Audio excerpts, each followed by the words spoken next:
నమస్కారం అండి. ఇప్పుడు చాలా మందిలో థైరాయిడ్ ప్రాబ్లమ్స్ చూస్తున్నామండి ఈ మధ్య కాలంలో. ఎందుకంటే అమ్మాయిలలో 25 సంవత్సరాల పైబడ్డ వాళ్ళలో చాలా మందిలో కూడా ఈ హైపోథైరాయిడ్ కేసెస్ చూస్తున్నాం. ఈ హైపోథైరాయిడ్ అనేది మేజర్‌గా TSH thyroid stimulating hormone deficiency వల్ల, థైరాక్సిన్ హార్మోన్ మేజర్‌గా ఇంబాలెన్స్ వల్ల ఈ హైపోథైరాయిడ్ కేసెస్ పెరుగుతున్నాయి.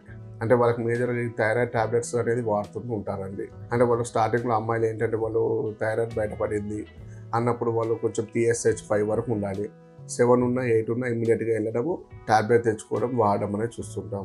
ఆ టాబ్లెట్ అనేది ఎట్లా వాడాలి? కొంతమంది ఏం చేస్తుంటారంటే మార్నింగ్ పరిగడుపున వాడమంటాం. మార్నింగ్ పరిగడుపున వాడుతున్నప్పుడు ఒక గంట వరకు గ్యాప్ ఇవ్వమంటాం.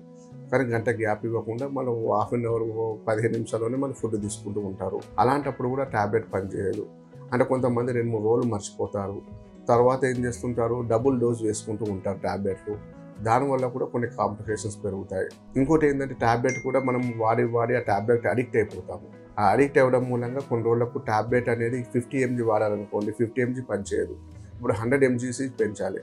కొన్ని రోజులకు 100 ఎంసీజీ వాడిన వాళ్ళు ఏం చేస్తుంటారు, అది సరిపోకుంటే 150 ఎంసీజీకి వెళ్తుంటారు. అలా డోసెస్ పెంచుకుంటూ వెళ్తుంటారండి. కానీ మన హోమియోపతి విధానంలో, కాన్స్టిట్యూషనల్ పద్ధతిలో వాళ్ళకి ఏంటంటే కొంచెం డైట్ చెప్తాము. ఆ డైట్ పాటించుకుంటూ వాళ్ళు మంచి హెల్తీ ఫుడ్, జంక్ ఫుడ్స్ ఎక్కువ తీసుకోకుండా, వాళ్ళు ఎక్కువగా వెయిట్ పెరగకుండా, రెగ్యులర్‌గా వాకింగ్ చేసుకుంటూ, రెగ్యులర్‌గా డైట్ మెయింటైన్ చేసుకుంటూ, మన కాన్స్టిట్యూషనల్ ట్రీట్మెంట్ తీసుకున్నట్లయితే మన హోమియోపతిలో వాళ్ళకి ఆ టాబ్లెట్ లేకుండా కూడా మనము స్వాస్థ్య పరిష్కారం అనేది చేయొచ్చండి. దాని ద్వారా వెయిట్ తగ్గుతారు, హెయిర్ ఫాలింగ్ కంట్రోల్ అవుతుంది, పీరియడ్స్ రెగ్యులర్ అవుతాయి. వాళ్ళకి ఎలాంటి ఆఫ్టర్ మ్యారేజ్ తర్వాత కూడా ఎలాంటి కాంప్లికేషన్స్ లేకుండా ఉంటుందండి వాళ్ళకు. కాబట్టి ఈ థైరాయిడ్ ఉన్న వాళ్ళు మీరు డైట్ పరంగా జాగ్రత్త పడండి. అలాగే ఎక్సర్సైజ్ చేసుకోండి రెగ్యులర్‌గా. దాంతోపాటు ఎక్కువగా బయట జంక్ ఫుడ్స్ అనేటివి పూర్తిగా అవాయిడ్ చేయండి. నమస్కారం.